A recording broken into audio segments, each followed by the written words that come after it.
옐로 뉴스입니다. 오늘의 키워드는 불법 촬영입니다. 불법 촬영은 카메라 등을 이용해 성적 욕망이나 수치심을 유발할 수 있는 사람의 신체를 촬영 대상자의 의사에 반하여 촬영하는 것을 의미합니다. 지난해의 엠번방 및 박사방 사건에도 불구하고 카메라 등을 이용한 불법 촬영 성범죄가 최근 수년 새 급증한 것으로 조사되었습니다. 지난해 디지털 성범죄 피해자는 모두 4,973명으로 전년보다 2.4배 증가된 것으로 나타났습니다.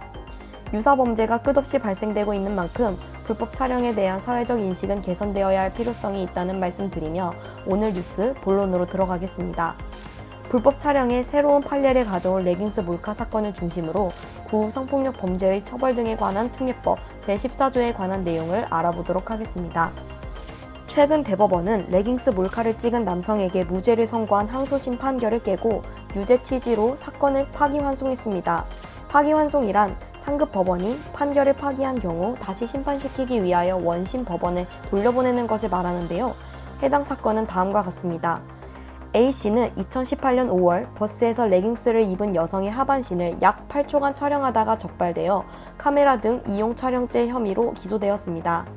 이에 1심은 유죄를 선고했지만 이어진 항소심에서는 이를 파기하고 무죄 판결을 했습니다. 2심 재판부는 판결문을 통해 레깅스는 운동복을 넘어 일상복으로 재활용되고 있으며 특수한 각도나 특수한 방법이 아니라 사람의 시야에서 통상적으로 비춰지는 부분을 그대로 촬영했다며 레깅스를 입은 여성이라는 이유로 성적 욕망의 대상이 될 수 없다는 견해를 드러냈습니다.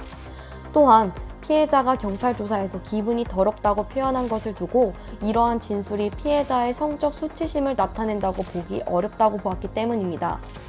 그러나 대법원은 이러한 2심 판결을 모두 비판하였습니다. 대법원이 구후 성폭력 범죄의 처벌 등에 관한 특례법 제14조 제1항의 내용에 대해 어떻게 해석하여 유죄 판결을 내렸는지 자세히 살펴보겠습니다. 구후 성폭력 범죄의 처벌 등에 관한 특례법 제14조 제1항은 카메라나 그 밖에 이와 유사한 기능을 갖춘 기계장치를 이용하여 성적 욕망 또는 수치심을 유발할 수 있는 다른 사람의 신체를 그 의사에 반하여 촬영하는 행위를 처벌하도록 규정하고 있습니다. 성적 욕망 또는 수치심을 유발할 수 있는 타인의 신체에서 성적 수치심에 대하여 대법원은 성적 수치심은 부끄럽고 창피한 감정으로만 나타나는 것이 아니라 분노, 공포, 무기력, 모욕감 등 다양한 형태로 나타날 수 있다고 하였습니다. 성적 수치심의 의미를 협소하게 이해하여 부끄럽고 창피한 감정이 표출된 경우만을 보호의 대상으로 한정하는 것은 성적 피해를 당한 피해자가 느끼는 다양한 피해 감정을 소외시키고 피해자로 하여금 부끄럽고 창피한 감정을 느낄 것을 강요하는 결과가 될 수 있기 때문입니다.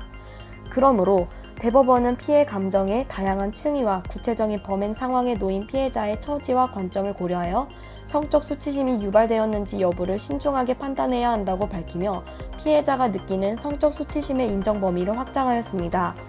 다음으로 촬영 대상이 성적 욕망 또는 수치심을 유발할 수 있는 타인의 신체인지 여부에 대하여 대법원은 객관적으로 피해자와 같은 성별, 연령대의 일반적이고 평균적인 사람들의 관점에서 성적 욕망 또는 수치심을 유발할 수 있는 신체에 해당하는지를 고려함과 아울러 피해자의 옷차림, 노출의 정도, 촬영자의 의도, 촬영 각도 및 촬영 거리, 특정 신체 부위의 부각 여부 등을 종합적으로 고려하여 구체적, 개별적, 상대적으로 결정해야 한다고 했습니다.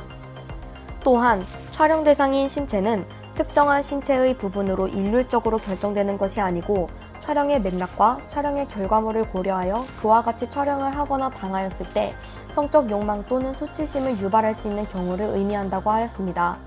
따라서 피해자가 공개된 장소에서 자신의 의사에 의하여 드러낸 신체 부분이라고 하더라도 이를 촬영하거나 촬영당하였을 때에는 성적 욕망 또는 수치심이 유발될 수 있으므로 카메라 등 이용 촬영죄의 대상이 되지 않는다고 섣불리 단정해서는 안 된다고 밝혔습니다.